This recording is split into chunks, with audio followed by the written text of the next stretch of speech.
Hey lovelies, so I thought that I would pop on here and do you guys a little video about diffusing and using our essential oils, because there is often some confusion about all the different kinds out there, and also when you're new to essential oils it can seem like it's a little overwhelming.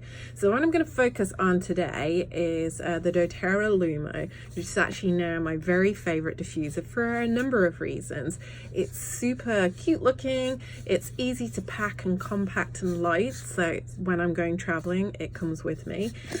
It comes apart really super easy as well, and as you can see it's easy to get in there and clean, and I will talk more about how you clean your diffuser in a little while. So there are about 4 different kinds of diffusers. Some of you may be aware of the kind of nebulizer type diffuser, and it actually uses air pressure and doesn't need any water. It just uses your neat essential oil. And our doTERRA essential oils are super powerful and intense smelling because they're so pure. So you don't actually need a lot of essential oil when you're diffusing anyway. So for me, I find the nebulizer is super strong and you get through a lot of essential oil, so it makes it not as cost effective. A lot of people will talk to me about the old style diffusers, which would be a heat source like a candle over a little dish with water and the essential oils on top. Now that was great back in the day when we really didn't know as much about essential oils and the quality of essential oils was pretty sus anyway.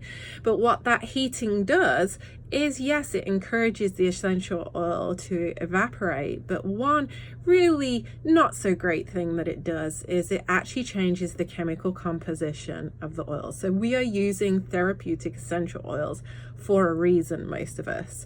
And so when we're breathing those oils in, even though we're not putting them on the skin or taking them topically, we're just breathing in, they are still entering our body and they are still giving us a therapeutic experience. If we're breaking those oils down, we're smelling them, but it's not actually giving us that other side of the benefit. So that brings me on to this particular diffuser. So a lot of the diffusers out there now, you'll see what looks like steam coming out of them, but they're not heating up the essential oils. It's a special technology where there is sonic vibrations, and the vibrations cause little bubbles, and when they implode, out comes this mist, and it's a cold mist that has the essential oil and the water vapor in it. So why would we want to diffuse? Well, there's a lot of different reasons to diffuse.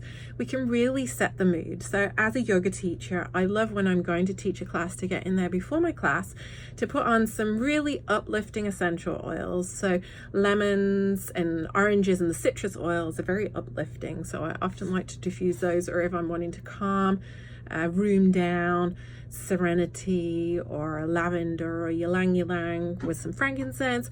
Some of those can be really great to diffuse in the room, so that when my students come in they already feel super relaxed.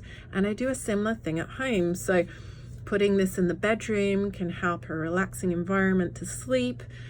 Put it in the kitchen can make me feel uplifted. I also put it in my office so that I can feel super motivated to get on with the tasks at hand. So it can create our environment. Smell is the quickest way for us to work with our emotions. And if you didn't know this already, from the moment you're born, you are creating these pathways between memories and smells, which is why essential oils are fantastic, because they're so individualized. And there is a lot of crossovers with our essential oils. Many of them are antimicrobial, antibacterial. So if you're using an oil for a specific reason and you don't like the smell of it, there'll be 3, 4, 5, 10, 20 others that you can use depending on what it is that you're trying to get from this, that you potentially like the smell better of. So we can use our oils to really cleanse the area that we're in. So I know, particularly when anyone is feeling unwell in the house, I'm diffusing On Guard or Immune Blend and other oils like that, so that we have a healthier environment, because the essential oils go into the air and they're able to, ward off the bacteria and things that might be circulating in our house. It's a great one as well when we've got stinky things in the house, like perhaps my teen's bedroom, or in and around where the cats have been, or you've got dogs, or perhaps you've got a smoker in the house, you can use these essential oils to really help have nice fresh air to breathe. One thing I did want to bring up, because I often get asked about kitty cats and dogs and things like that, and us diffusing. So I have 3 big cats and they roam all the way around my house, and I have diffusers in every room. But one point I really want to make clear is I do not have every single diffuser in every single room going at the same time. If I'm on my office for the day, the diffuser will be going in my office for the day, and then I might have it up in my bedroom in the evening. I don't have them all on, so my house isn't filled with essential oils in every single room, which gives my kitties a place to kind of get to. This is the main thing. Cats are very smart. I'm not a dog owner, so I'm sure my dog owner friends will tell me that their dogs are smart too. They know what they like the smell of. They know what they don't like the smell of. They also know what is good for them. So if I have certain oils on my hands, even if I've washed them and I've been making blends for a client, and I come near my cats and they don't like the smell of it, or it's an oil that potentially is not good for them, then they actually run off. So if you're diffusing in a room, don't lock your animals in that room with you and the diffuser. Give them space to be able to get out. And this way you can enjoy the benefits of diffusing, and your kitty cats or your dogs or your other animals can live a healthy life alongside you. So last thing that I wanted to share with you guys is cleaning your diffuser. Because if you're using your diffuser every day, or even if you're using it a few times a week, I often have people say, my diffuser's broken, and the first thing I'll ask them is, have you ever cleaned it? And usually the answer is, no, I haven't. So we clean it first and then plug it in and see if it works. And 9 times out of 10, it just got blocked up, and it just needs a good clean. So this is one of the reasons I particularly like the doTERRA Petal and the doTERRA Lumo, is they're really easy to get in and clean. So you can see inside here, that little red dot is actually, so in using this, you would fill up the water to the red dot, and then you probably only need about 4 or 5 drops. And this will keep going for up to 10 hours, which is great. So super easy to use.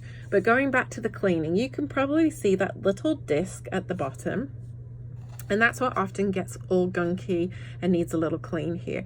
So what I do is take a cotton bud, we call them cotton buds in England, Q-tip, and dip it in a little lemon essential oil neat, and then just kind of wiggle it around there to clean that off. You can also use white vinegar. You can, if you find that it's getting really dirty and gunky inside here, also clean the inside with white vinegar. Put some water and white vinegar in there and just give it some time to take the smells out. So that's how we clean it.